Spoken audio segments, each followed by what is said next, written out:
UP के जनपद अमरोहा के गांव हाथीपुर कला में बीते दिनों ग्राम प्रधान की किन्हीं कारणों के चलते हो गई थी मौत, जिसको गांव में उपचुनाव हुआ, जिसमें नरेंद्र चौहान की पत्नी पूजा चौहान ने नेपाल सिंह की माता चंद्रवती को 303 वोटों से पराजित किया। आपको बता दें कि जीतने के बाद नरेंद्र चौहान का गांव वालों ने फूलमालाओं से भव्य स्वागत किया और बधाई दी। हम आपको बता दें कि नरेंद्र चौहान ने मीडिया को जानकारी देते हुए बताया कि मैंने चुनाव परिणाम आने से पहले ही अपने भाषण में कहा था कि मैं करीब 300 वोटों से चुनाव जीतूंगा। जो मेरी इच्छा को भगवान ने पूरा कर दिया और मैं उनका शुक्रगुजार हूं। उन्होंने तमाम जनता का आभार व्यक्त करते हुए कहा कि मैं आज सभी की मदद से प्रधान पद की जिम्मेदारी जो मुझे मिली है, मैं इसका पूरी ईमानदारी और निष्ठा के साथ निर्वहन करूंगा। अब है ग्राम प्रधानी का था ये उपचुनाव। पहले जो चुनाव था तो मेरी वाइफ थी सद्भावना और खुशी, तो वो 261 वोटों से विजयी हुई थी। और सबसे पहली बात तो ये जो है कि अब मैं 303 वोटों से जो है कि जनता ग्राम पंचायत हादीपुर कला की है, 3 गांव पड़ते हैं, भोड़ा, पचदिया और हादीपुर कला, तो तीनों गांव की जनता का पूरा सहयोग रहा। 300 से ऊपर 303 वोटों से जीता करके भेजा।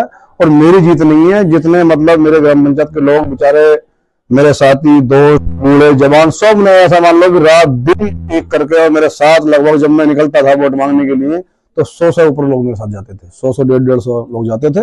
और भगवान का, बजरंगबली बाबा का पुजारी, भगवान की ऐसी कृपा है। मैंने वीडियो में एक में बोला था, पहले आप इंटरव्यू के लिए आए थे, मैं 300 प्लस आ रहूंगा, तो भगवान ने मेरी बात को मतलब स्वीकार किया और 303 वोटों से हराया। जिस तरह से गांव वालों ने आप पर भरोसा करके आपको जिताया है, अब क्या मकसद रहेगा विकास को लेकर आपका?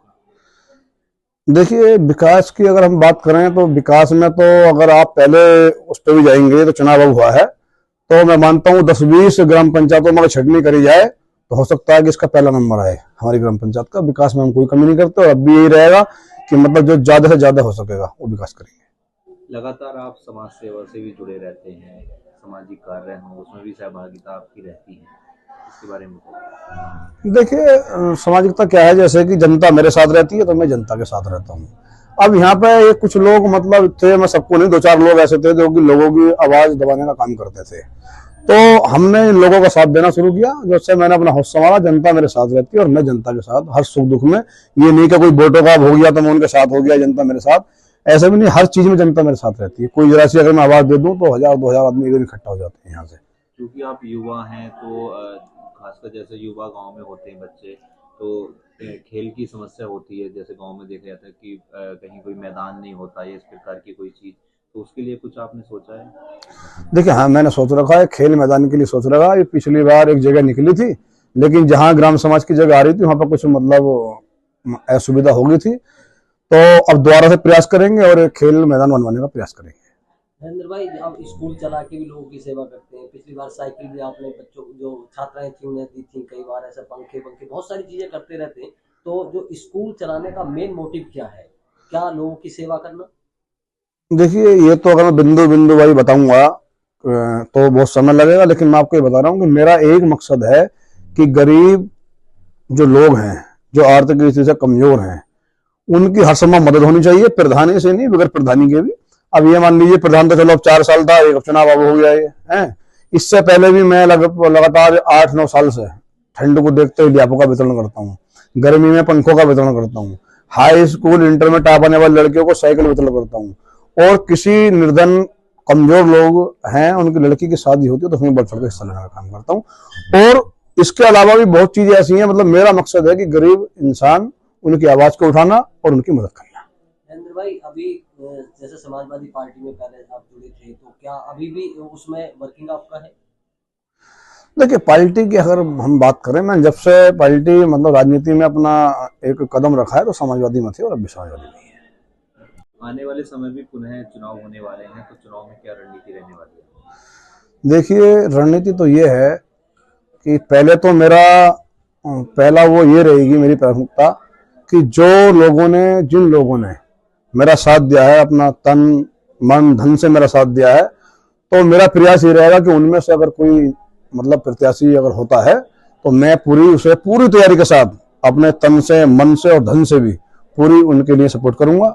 हाँ, अगर कोई चीज आड़े आती है, कोई हमारा मतलब जो हमारे जनता है और उनमें से कोई व्यक्ति नहीं तैयार होता है। पहली मेरी, मैं फिर दोबारा से बोल रहा हूँ, पहली मेरी प्राथमिकता यही रहेगी कि जो मतलब जिन लोगों ने, तीनों गांवों के जो लोग थे, जिन लोगों ने मेरा मतलब एक दिन रात एक करके मतलब मुझे लड़ाने का काम किया, जिताने का काम किया, तो उनमें से अगर कोई प्रत्याशी होगा तो हम उसके लिए फुल सपोर्ट करेंगे, तन से, मन से, धन से।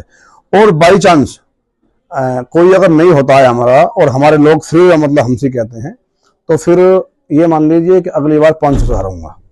मैंने उस दिन बोला था कि 300 से हराऊंगा, तो 303 से हराया, और अगली बार 500 से हराऊंगा अगर जनता का साथ रहा।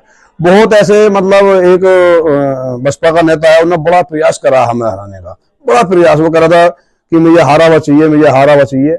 लेकिन मैं आपके चैनल के माध्यम से ये बताना चाहता हूँ कि एक इंसान तो ये बोले कि हारा हुआ चाहिए, और 5000 आदमी भगवान से रात दिन दुआ कर रहे हो कि हमें जीता हुआ प्रत्याशी चाहिए नरेंद्र चौहान को, तो क्या एक आदमी की मतलब भगवान नहीं सुनते? मतलब जहां 5000 आदमी होते हैं तो वहां पर सुनते हैं। और हमने उन्हें शीशे मतलब शीशे में मुंह दिखाने का काम किया। उसने लाख प्रयास किया, लेकिन वो हमें नहीं हरा पाया। जनता का साथ रहा और जनता के साथ हम आप ये दावा कर सकते हैं कि आने वाला आगामी चुनाव आप 500 वोटों से जीतेंगे? जी बिल्कुल बिल्कुल बिल्कुल। दावा तो मैं नहीं बोल सकता, लेकिन एक जैसी भगवान बुद्धि देता है तो वैसी आवाज निकलती है। जब मैं पहली बार जीता था तो मेरा एक नारा था कि 200 प्लस से जीतेंगे, तो 261 वोटों से जीते थे। और अब की बार जो था, तो अब की बार मैंने आप लोगों के चैनल में के माध्यम से मैंने उसमें बोला था कि 300 प्लस से जीतेंगे, तो 303 से जीते हैं। तो अब जनता मेरे साथ, अब देख रहे हैं आप कितना जुम है से अड्डे तक मतलब जाम लग गया पूरी रोड पे। तो जनता का साथ रहता है और जनता के सुख दुख में मैं साथ रहता हूँ, और भगवान मतलब जैसी आवाज देते हैं वैसे बोल देते हैं।